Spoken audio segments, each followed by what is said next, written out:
पृथ्वीमंडल मध्यस्थाः पूर्णबोधमतानुगाः वैष्णवा विष्णुहृदयाः तान्नमस्ये गुरुन्मम श्रीगुरुभ्यो नमः।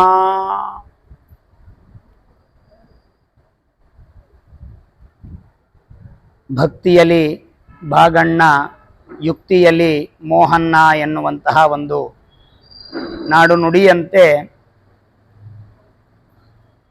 ಎರಡನೇ ಪಂಥದ ದಾಸ ಸಾಹಿತ್ಯದ ಮುಖ್ಯವಾದ ರೂವಾರಿಗಳು ವಿಜಯಪ್ರಭುಗಳು.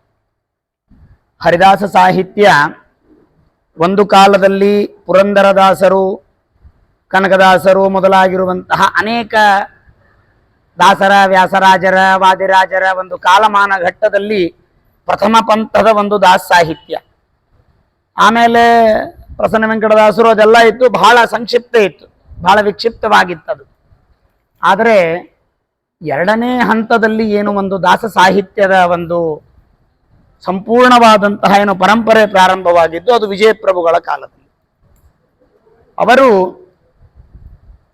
ಪುರಂದರದಾಸರ, ವೇದವ್ಯಾಸದೇವರ ಅನುಗ್ರಹವನ್ನು ವ್ಯಾಸಕಾಶಿಯಲ್ಲಿ ವಿಜಯಪ್ರಭುಗಳು ಪಡೆದುಕೊಂಡು ಬಂದು ಪುರಂದರದಾಸರ ಆರಾಧನೆ ಹಂಪಿಯಲ್ಲಿ ಅತ್ಯಂತ ವಿಜೃಂಭಣೆಯಿಂದ ಮಾಡ್ತಾರೆ. ಹಂಪಿ ಕ್ಷೇತ್ರದಲ್ಲಿ ಪುರಂದರ ಮಂಟಪ ಇವತ್ತು ನಾವು ನೋಡ್ತೇವೆ. ಪುರಂದರದಾಸರ ಒಂದು ವಿಶೇಷತೆ ಉಂಟು. ಯಾಕೆಂದರೆ ವ್ಯಾಸರಾಜರ ಕಾಲದಲ್ಲಿ ಏಕಾದಶಿ ಹರಿವಾಣ ಸೇವೆಯಾಯಿತು. ಆ ಹರಿವಾಣ ಸೇವೆ ಮುಗಿದಾಕ್ಷಣ ಅಷ್ಟೊತ್ತಿಗೆ ವ್ಯಾಸರಾಜರು ಹೋಗಿದ್ರು, ದಾಸರೇ ತೀರ್ಥಕ್ಕೆ ಬರ್ರಿ ಅಂದರು. ದ್ವಾದಶಿ ತೀರ್ಥ ತಗೊಂಡ್ಬಿಟ್ರು, ಊಟ ಕೂಡಿಸಿದ್ರು. ಪುರಂದಾಸರು ಊಟ ಮಾಡಿದ್ರು.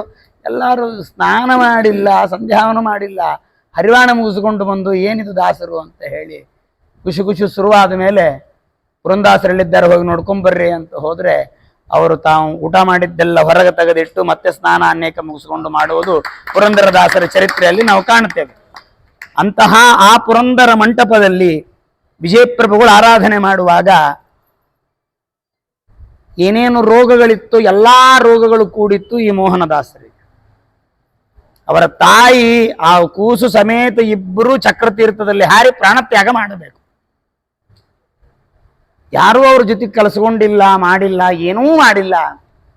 ಕೊನೆಗೆ ಇನ್ನೇನು ನನ್ನ ಯಾರೂ ಕಲಿಸ್ಕೊಳ್ತಾ ಇಲ್ಲ, ಎಲ್ಲ ರೋಗ ರುಜಿನಗಳಿಂದ ಕೂಡಿದ ಮಗು, ಗಂಡ ತೀರಿ ಹೋಗಿದ್ದಾನೆ, ಈ ಕೂಸನ್ನು ಇಟ್ಕೊಂಡು ನಾನೇನು ಮಾಡಲಿ ಅಂತ ಕೂಸು ಆ ಮೋಹನದಾಸರ ತಾಯಿ ಇಬ್ಬರೂ ಚಕ್ರತೀರ್ಥದಲ್ಲಿ ಹಾರಿ ಬಿಡಬೇಕು. ಬೆಳಗ್ಗೆ 3:30 ವಿಜಯಪ್ರಭುಗಳು ಸ್ನಾನಕ್ಕೆ ಬರ್ತಾರೆ. ಏನಮ್ಮ, ಯಾರು ನೀನು? ಇಲ್ಲ, ನನ್ನೆಲ್ಲರೂ ದೂರ ಇಟ್ಟಿದ್ದಾರೆ, ಈ ಕೂಸು ಬಹಳ ರೋಗಗ್ರಸ್ತವಾಗಿದೆ, ಏನೇನು ರೋಗಗಳು ಅಂತಿದೆ ಎಲ್ಲ ಇದಕ್ಕಿದೆ, ಆದರೆ ಇದನ್ನ ಏನು ಮಾಡ್ಬೇಕು ನನಗೆ ಗೊತ್ತಿಲ್ಲ, ನಾನು ಬದುಕೋದಿಲ್ಲ, ಈ ಕೂಸು ಬದುಕೋದು ಬೇಡ ಅಂತ ಪ್ರಾಣತ್ಯಾಗ ಮಾಡ್ತೇನೆ ಅಂದಾಗ ಆ ಕೂಸು ನನಗೆ ಕೊಟ್ಟು ಬಿಡು ಅಂತ ಹೇಳಿ ವಿಜಯಪ್ರಭುಗಳು ಸ್ವೀಕಾರ ಮಾಡ್ತಾರೆ. ರೋಗವನ್ನು ಪರಿಹಾರ ಮಾಡುತ್ತಾರೆ, ಅಪಮೃತ್ಯು ಪರಿಹಾರ ಮಾಡ್ತಾರೆ. ಇದು ವಿಜಯಪ್ರಭುಗಳು ಆ ಕೂಸನ್ನು ಸ್ವೀಕಾರ ಮಾಡಿ ದತ್ತುಪುತ್ರನನ್ನಾಗಿ ಸ್ವೀಕಾರ ಮಾಡಿ ಅವನಿಗೆ ಮೋಹನ್ನ ಅಂತ ಹೆಸರಿಟ್ರೆ ಆಗ ಅವ್ರು ಹೇಳ್ತಾರೆ, ಬರೇ ಮೋಹನ್ನ ಅಲ್ಲ, ಇವನು ಮುದ್ದು ಮೋಹನ್ನ ಅಂತ. ಅಂದರೆ ಮೋಹನ ವಿಠಲ ಎನ್ನುವಂತಹ ಅಂಕಿತ ಪ್ರದಾನ ಮಾಡಿ ವಿಜಯದಾಸರ ನಿರಂತರ ಸೇವೆ ಮಾಡ್ತಾರೆ. ವಿಜಯಪ್ರಭುಗಳ ಕಾಲದಲ್ಲಿ ದಾಸ ಸಾಹಿತ್ಯದ ಪಂಥದಲ್ಲಿ ಅನೇಕ ಜನ ಇದ್ದರು.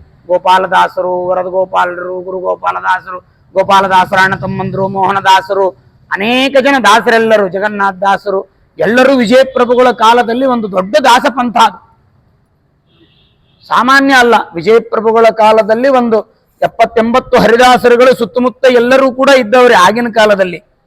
ಈಗ ನಾವು ಲೆಕ್ಕ ಹಾಕೊಳ್ತೀವಿ 106 ಮಂದಿ ಅಂತ, ಆದ್ರೆ ಆವಾಗೇ ಅಷ್ಟಿದ್ರಿ. ಎಷ್ಟು ಮಂದಿ ಬಿಟ್ಟು ಹೋಗಿದ್ದಾರೋ ಕಲ್ಪನೆ ಇಲ್ಲ. ಆದರೆ ಒಂದು ವಿಶೇಷತೆ ಏನು ಅಂದರೆ, ಮೋಹನದಾಸರು ವಿಜಯಪ್ರಭುಗಳ ಆಜ್ಞೆ ಎಲ್ಲೂ ಮೀರಲಿಲ್ಲ. ಭಕ್ತಿಯಲ್ಲಿ ಭಾಗಣ್ಣ, ಯುಕ್ತಿಯಲ್ಲಿ ಮೋಹನ್ನ ಅಂತ ಹೇಳ್ತಾರೆ. ಅವರ ಬುದ್ಧಿ, ಅವರ ಯುಕ್ತಿ, ಅವರ ಒಂದು ಪ್ರಭೆ ಅದ್ಭುತವಾಗಿರತಕ್ಕಂತಹದ್ದು. ಅವರ ರಚನೆಯೂ ಅದ್ಭುತ. ಏನಾಯಿತು ಅಂದರೆ, ಒಂದು ಸ್ವಲ್ಪ ಒಂದು ವಿಚಾರ ಏನಾಯಿತು ಅಂದರೆ, ವಿಜಯಪ್ರಭುಗಳು ಯಾತ್ರೆಗೆ ಹೋಗಬೇಕು ಅಂತ. ಆಗ ಮೋಹನದಾಸರು ಅವರ ಹೆಂಡತಿ ಚಿಕ್ಕಲ್ಪರ್ವಿಯಲ್ಲಿ ವಾಸ ಮಾಡಿದ್ರು. ಆಗ ಅವ್ರಿಗೆ ಹೇಳಿದ್ರಂತೆ ವಿಜಯಪ್ರಭುಗಳು. ಏನು ಹೇಳಿದರು ಅಂದರೆ, ಒಂದು ಮಾತು ಹೇಳ್ತಾರಲ್ಲಿ. ಏನು ಹೇಳ್ತಾರೆ ಅಂದರೆ, ಆಗ ನೋಡ್ರಿ, ಹೆಂಡತಿಗೆ ಮೋಹನದಾಸರು ಮತ್ತು ಅವರ ಹೆಂಡತಿ ಇಬ್ಬರು ಇರುವಂತಹ ಸಂದರ್ಭದಲ್ಲಿ ವಿಜಯಪ್ರಭುಗಳು ಹೇಳ್ತಾರೆ, ಮೋಹನದಾಸರಿಗೆ ಕಿಂಚಿತ್ ಅಪಮೃತ್ಯು ಉಂಟು, ಅದಕ್ಕಾಗಿ ಅವರಿಗೆ ಏನೇ ಆದರೂ ನೀನು ದೇವರನ್ನ ಗುರುಗಳನ್ನ ಸ್ಮರಣೆ ಮಾಡು, ನಿನಗೆ ಅನುಗ್ರಹ ಆಗ್ತದೆ, ಹೊರತು ಬೇರೇನೂ ಮಾಡ್ಲಿಕ್ಕೆ ಬಿಡಬೇಡ ಅಂತ ವಿಜಯಪ್ರಭುಗಳಿಗೆ ಅಲ್ಲಿ ತಿಳಿಸ್ತಕ್ಕಂಥವ್ರು ಆಗ್ತಾರೆ. ವಿಜಯಪ್ರಭುಗಳು ಮೋಹನದಾಸರ ಹೆಂಡತಿಗೆ ಮೋಹನದಾಸರಿಗೆ ತಿಳಿಸಿದರು. ಇವರು ಅನೇಕ ಜನ ದಾಸರನ್ನು ಕರೆದುಕೊಂಡು ಯಾತ್ರೆ ಹೊರಟು ಬಿಟ್ರು.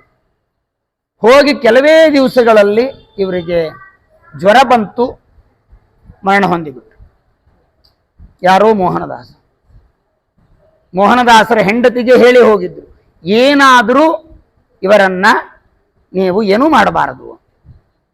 ಆಗ ಮರಣ ಹೊಂದಿದ್ರು ಅಂತ ಹೇಳಿ ಗುರ್ತಾಯಿತು, ಶ್ವಾಸ ನಿಂತು ಹೋಗಿದೆ. ಆಗ ಆ ಹೆಂಡತಿ ಮಾತ್ರ ಆ ದೇಹವನ್ನು ಯಾರಿಗೂ ಮುಟ್ಲಿಕ್ಕೆ ಬಿಡ್ತಾ ಇಲ್ಲ, ಸಂಸ್ಕಾರ ಮಾಡಲಿಕ್ಕಿಲ್ಲ. ಹೇಗಾಗಿದೆ ಪರಿಸ್ಥಿತಿ ಅಂದ್ರೆ, ಊರಾಗಿನ ಕುಲಕರ್ಣಿಕಿ ಅದು ಇದು ಏನಿದು ಮನ್ಯಾಗ ಸತ್ಯ, ಹೆಣ ಇಟ್ಕೊಂಡು ಕೂತಿರಲ್ಲ ನೀವು, ಯಾಕೆ ಹೀಗೆ ಮಾಡ್ತಾ ಇದ್ದೀರಾ ಅಂತ ಹೇಳಿ ಜಗಳ ಆಡಿದ್ರಂತೆ. ಪ್ರಸಂಗಗಳು ಇವತ್ತಿಗೂ ಉಂಟಲ್ಲಿ. ಆದರೆ ಅವಳು ಹೇಳಿದ್ಲು, ವಿಜಯಪ್ರಭುಗಳು ಹೇಳಿ ಹೋಗಿದ್ದಾರೆ, ನನಗೆ ಗುರು ಹಿರಿಯರ ಸ್ಮರಣೆ ಮಾಡಬೇಕು, ಗುರುಗಳ ಸ್ಮರಣೆ ಮಾಡಬೇಕು, ಅದು ಮಾತ್ರ ನನಗೆ ಇರತಕ್ಕಂಥ. ಅದನ್ನು ಬಿಟ್ಟರೆ ನಾನು ಬೇರೆ ಯಾವುದನ್ನು ಮಾಡೋದಿಲ್ಲ, ಗುರುಗಳ ಸ್ಮರಣೆಯೇ ನನಗೆ ಮುಖ್ಯ ತಾರಕ ಅಂತ ಹೇಳಿ ವಿಜಯಪ್ರಭುಗಳು ಜೋರಾಗಿ ನೆನೆದಿದ್ದಾರೆ. ಒಂದು ದಿವಸ ಅಲ್ಲ, 2 ದಿವಸ ಅಲ್ಲ, 3 ದಿವಸಗಳ ಕಾಲ ಮನೆಯಲ್ಲಿ ಹಾಗೆ ಇದ್ದಾರೆ. ಆಗ 3 ದಿವಸಗಳ ನಂತರದಲ್ಲಿ ವಿಜಯಪ್ರಭುಗಳು ಸೂಚನೆ ಕೊಟ್ಟು ತಕ್ಷಣದಲ್ಲಿ ಮಲಕೊಂಡು ಎದ್ದವರಂತೆ ಎದ್ದು ಮೋಹನದಾಸರು ಕೂಡ್ತಾರೆ. ಇದು ಚೀಕಲಪರ್ವಿಯಲ್ಲಿ ನಡೆದ ಘಟನೆ. ಚೀಕಲಪರ್ವಿಯಲ್ಲಿ ನಡೆದಂತಹ ಒಂದು ವಿಶೇಷವಾದಂತಹ ಘಟನೆ. ಹೇಗಂದ್ರೆ, ಅವರು ತೀರಿ ಹೋಗಿದ್ದಾರೆ ಅಂತ ತಂದು ಹೊರಗೆ ಕಟ್ಟಿಗೆ ಹಾಕಿಬಿಟ್ಟಿದ್ರು. ಕಟ್ಟಿಯಲ್ಲೇ 3 ದಿವಸ. ಆದರೆ ಅಲ್ಲಿ ಹೇಳ್ತಾರೆ ಏನು ಅಂತ, ಆಗ ಅಲ್ಲಿ ಎದ್ದಾಕ್ಷಣ ಮೋಹನದಾಸರಿಗೆ ಗುರುತಾಗ್ತದೆ ಏನಾಯಿತು ಅಂತ ಹೇಳಿ. ಯಾರೂ ಹೇಳಲಿಕ್ಕಿಲ್ಲ, ಬರೇ ಗುರುಗಳ ಸ್ಮರಣೆ ಮಾಡು, ವಿಜಯದಾಸರ ಸ್ಮರಣೆ ಮಾಡು, ದೇವರ ಸ್ಮರಣೆ ಮಾಡು ಅಂತ ವಿಜಯಪ್ರಭುಗಳು ಹೆಂಡತಿಗೆ ಆಜ್ಞೆ ಮಾಡಿ ಹೋಗಿದ್ರು. ಅದಕ್ಕೆ ತಕ್ಕಂತೆ ಅವಳು ಮಾಡಿದರು. 3ನೇ ದಿವಸಿಗೆ ಎದ್ದು ಕೂತಾಕ್ಷಣ ಆಗ ಮೋಹನದಾಸರ ಒಂದು ಅದ್ಭುತವಾದಂತಹ ರಚನೆ. ಈಗ ನಮ್ಮ ಸುರೇಶರು ಹಾಡಿದಂತೆ, ತಂದೆ ವಿಜಯರಾಯ ನೀ ವ್ಯಾಳ್ಯಕ್ಕೆ ಬಂದ್ಯೋ ವಿಜಯರಾಯ, ನನ್ನ ವ್ಯಾಳ್ಯಕ್ಕೆ ನೀನು ಬಂದಿ, ಹಿಂದೇಸು ಜನ್ಮವೋ ಮುಂದೇಸು ಜನ್ಮವೋ ಒಂದು ತಿಳಿಯದು. ನನ್ನ ಹಿಂದೆ ಎಷ್ಟು ಜನ್ಮ ಆಗಿದೆ ನನಗೆ ಗೊತ್ತಿಲ್ಲ, ಮುಂದೆ ಎಷ್ಟು ಜನ್ಮ ಬರುವುದಿದೆ ನನಗೆ ತಿಳಿದಿಲ್ಲ. ಆದರೆ ಮೋಹನದಾಸರು ಹೇಳ್ತಾರೆ, ಏನಾಗಿತ್ತು ಮೋಹನದಾಸರಿಗೆ ಗೊತ್ತು, ಉಳಿಕಿದವರು ಯಾರಿಗೂ ಕಲ್ಪನೆ ಇಲ್ಲ, ಮೋಹನದಾಸರಿಗೆ ಮಾತ್ರ ಗೊತ್ತಿದ್ದು.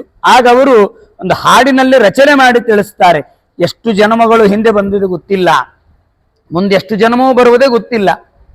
ತಂದೆ ಎನ್ನ ಸಲಹಿದೆಯೋ, ತಂದೆ ನೀನು ತಂದೆ, ನನ್ನನ್ನು ಕಾಯ್ದೆ, ಜಗತ್ತಿಗೆ ನೀನು ನನ್ನನ್ನು ಪರಿಚಯಿಸಿಕೊಟ್ಟೆ, ಇವತ್ತು ನೀನು ನನ್ನನ್ನು ಜಗತ್ತಿಗೆ ತಂದೆ. ಇಲ್ಲದೆ ಇದ್ದರೆ ನಾನು ಅವತ್ತೇ ನೀರಿನಲ್ಲಿ ತಾಯಿಯ ಜೊತೆಗೆ ನಾನು ಮುಳುಗಿ ಹೋಗಿಬಿಡ್ತಿದ್ದೆ. ಆದರೆ ನೀನು ನಮ್ಮ ಬದುಕಿಸಿ ಈ ಜೀವನಕ್ಕೆ ನಮ್ಮನ್ನು ತಂದು ನಮಗೆ ಅನುಗ್ರಹ ಮಾಡಿದಂತಹ ಮಹಾನುಭಾವರೇ, ಸೂರ್ಯನ ಸುತನಂತೆ, ಆ ಸೂರ್ಯನ ಸುತನಂತೆ, ಯಾರಮ ಸೂರ್ಯನ ಸುತ, ಸೂರ್ಯನ ಮಗ ಯಮಧರ್ಮರಾಯ ಭಾರೀ ಶೌರ್ಯದಿಂದ ಕೂಡಿಕೊಂಡಿರ್ತಕ್ಕಂತಹ ಸಂದರ್ಭದಲ್ಲಿ ಅವನ ದೂತರಂತೆ, ಸೂರ್ಯನ ಸುತನ ದೂತರಂತೆ, ಸೂರ್ಯನ ಸುತ ಯಮನ ದೂತರು ಅಲ್ಲಿ ಬಂದು ಕಾಯುತ್ತಿರುವಂತಹ ಸಂದರ್ಭದಲ್ಲಿ ನನ್ನನ್ನು ಎಳೆದುಕೊಂಡು ಹೋಗಬೇಕು, ಮುಗಿದು ಹೋಗಿದೆ, ಯಮಭಟರು ಬಂದು ಬಿಟ್ಟಿದ್ದಾರೆ, ಜೀವ ತೆಗೆದುಕೊಂಡು ಹೋಗಬೇಕು ಅಂತ ಬಂದಂತಹ ಸಂದರ್ಭದಲ್ಲಿ ಪಾಶ ಹಾಕಿದ್ದಾರೆ. ಆ ಪಾಶವನ್ನು ಬಿಡಿಸಿದ ಮಹಾನುಭಾವರು. ನನ್ನ ಹೆಂಡತಿ ಏನೋ ಧೈರ್ಯ ಮಾಡಿದ್ಲೋ ಗೊತ್ತಿಲ್ಲ, ಆ ಪ್ರಾಣ ಸಂಕಟ ಸಮಯ ಬಂದಂತಹ ಸಂದರ್ಭದಲ್ಲಿ ತನ್ನ ಹೃದಯ ಗಟ್ಟಿ ಮಾಡಿ ಮಧುಸೂದನ ಆನಂದ ತೀರ್ಥ ವಿಜಯಪ್ರಭುಗಳೇ ಅಂತ ಸ್ತೋತ್ರ ಮಾಡಿದ್ಲವಳು.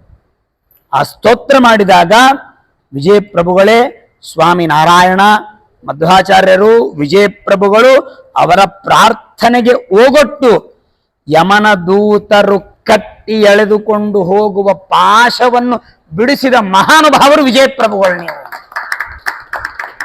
ಇದೆಲ್ಲ ನಡೀಲಿಕ್ಕೆ 2 ದಿವಸ 3 ದಿವಸ ಆಗ್ತಾ ಇದೆ. ಇದು ಗೊತ್ತಿದ್ದವರಿಗೆ, ಇವರಿಗೇನು ಗೊತ್ತು? ಇದ್ದವರಿಗೆ ಪ್ರಾಣ ಹೋಗಿದೆ, ಮನೆ ಮುಂದೆ ಹಾಗೆ ಇಟ್ಕೊಂಡು ಕುತ್ಕೊಂಡಿದ್ದಾರೆ, ಕಟ್ಟಿ ಮೇಲೆ ಹಾಕಿದ್ದಾರೆ, ಅಷ್ಟು ಅಂತ ಉಳುಕಿದವ್ರಿಗೆ ಗೊತ್ತು. ಅವಳು ಪ್ರಾರ್ಥನೆ ಮಾಡ್ತಾ ಇದ್ದಾಳೆ, ವಿಜಯಪ್ರಭುಗಳು ವಿಜಯಪ್ರಭುಗಳು ಅಂತ ಹೇಳಿ ಅಂತ. ಮಂದಿ ಎಲ್ಲ ಜಗಳಾಡ್ತಾ ಇದ್ದಾರೆ ಊರಿನಲ್ಲಿ, ಏನಿದು ಅಂತ ಹೇಳಿ ಅಂತ ಊರಿನಲ್ಲಿ ಅಸ್ತವ್ಯಸ್ತ. ಆದರೆ ಎದ್ದಾಕ್ಷಣ ವಿಜಯಪ್ರಭುಗಳ ಪ್ರಾರ್ಥನೆಯನ್ನು ಮಾಡಿದಂತಹ ಮಹಾನುಭಾವರು ಆಗ ಹೇಳ್ತಾರೆ, ಕರಗಳನ್ನೇ ಕಟ್ಟಿ ಎಳೆಯುತ್ತಿರೆ ದೊರೆಯನ್ನು ಮುಟ್ಟಿ ಶ್ರೀ ಮೋಹನ ವಿಠಲ ಪಾದವ ತೊರೆದೆಸೆದು ತಂದು ಬಿಟ್ಟು ಕರುಣಾಮಯ ಎನ್ನ ತಂದೆ ವಿಜಯರಾಯ. ವಿಜಯರಾಯ ಆ ನನ್ನ ಯಮದೂತರ ಜೊತೆಗೆ ಅವತ್ತು ಜಗಳಾಡಿ ಇದ್ದಿದ್ದು ಎಲ್ಲೋ ದೂರದಲ್ಲಿ ನೀವು, ಆದ್ರೆ ನನಗೆ ಗುರ್ತಾಗಿದೆ ಅದು ಏನಾಗಿದೆ ಅಂತೇಳಿ. ಬರೀ ಮಲ್ಕೊಂಡಂತೆ ಕಾಣಿಸ್ತಾ ಇದೆ, ಉಸಿರಾಡ್ತಾ ಇಲ್ಲ. ಹೋದ ಜೀವ ಯಮ ಪಾಶಕ್ಕೆ ಬಂಧವಾಗಿರ್ತಕ್ಕಂತಹ ಜೀವವನ್ನು ಬಿಡಿಸಿ ಮರಳಿ ಮತ್ತೆ ಆಯುಷ್ಯ ಕೊಡಿಸಿದ ಮಹಾನುಭಾವರು ವಿಜಯಪ್ರಭುಗಳು. ವಿಜಯಪ್ರಭುಗಳಲ್ಲಿ ಬಹಳ ಜನರಿಗೆ ಆಯುಷ್ಯ ದಾನವಾಗಿದೆ, ಬಹಳ ಜನರಿಗೆ ಆಯುಷ್ಯ ದಾನ ಮಾಡಿದ್ದಾರೆ ಅವರು. ಹೀಗೆ ಅಪಮೃತ್ಯುಗಳ ಪರಿಹಾರ ಮಾಡಿದ್ದು. ಮತ್ತೆ ಜಗನ್ನಾಥದಾಸರಿಗೆ ಆಯುಷ್ಯ ಕೊಟ್ಟಿದ್ದು ಯಾರು? ವಿಜಯಪ್ರಭುಗಳ ಆಜ್ಞೆಯಿಂದ ಗೋಪಾಲದಾಸರು ಕೊಟ್ಟಿದ್ದು. ವಿಜಯದಾಸರ ಆಜ್ಞೆ ಇಲ್ಲರದ ಗೋಪಾಲದಾಸರು ಏನೂ ಮಾಡ್ತಿದ್ದಿಲ್ಲ. ಮೋಹನದಾಸರಿಗೆ ವಿಜಯಪ್ರಭುಗಳು ಕೊಡಿಸಿದ್ರು. ಗೋಪಾಲದಾಸರಿಂದ ಶ್ರೀನಿವಾಸಾಚಾರ್ಯರಿಗೆ ಆಯುಷ್ಯ ಕೊಡಿಸಿದ್ದೇ ವಿಜಯಪ್ರಭುಗಳು. ಯಾಕೆಂದ್ರೆ ಅಲ್ಲಿ ದ್ರೋಹ ಉಂಟಾಗಿದ್ದು ವಿಜಯದಾಸರಿಗೆ. ಆದರೂ ಅವರಿಗೆ ಬದುಕಿಸಿ ಅವರಿಗೆ ಗೋಪಾಲದಾಸರಿಂದ ಆಯುಷ್ಯ ಕೊಡಿಸಿದಂತಹ ಮಹಾಪ್ರಭುಗಳು ಅವರು ವಿಜಯರಾಯರು. ಅದಕ್ಕೆ ವಿಜಯರಾಯರನ್ನ ಸ್ಮರಣೆ ಮಾಡಬೇಕು. ಹೇಗೆ ದಾಸಪಂಥದಲ್ಲಿ ಪುರಂದರದಾಸರ ನಂತರದಲ್ಲಿ ವಿಜಯದಾಸರಲ್ಲಿ ಅನೇಕ ಜನರನ್ನು ನಾವು ಕಾಣುವಾಗ ಆ ಮೋಹನದಾಸರನ್ನು ಅಷ್ಟು ಇವತ್ತಿಗೂ ವಿಜಯಪ್ರಭುಗಳ ಸನ್ನಿಧಾನದಲ್ಲೇ ಮೋಹನದಾಸರು.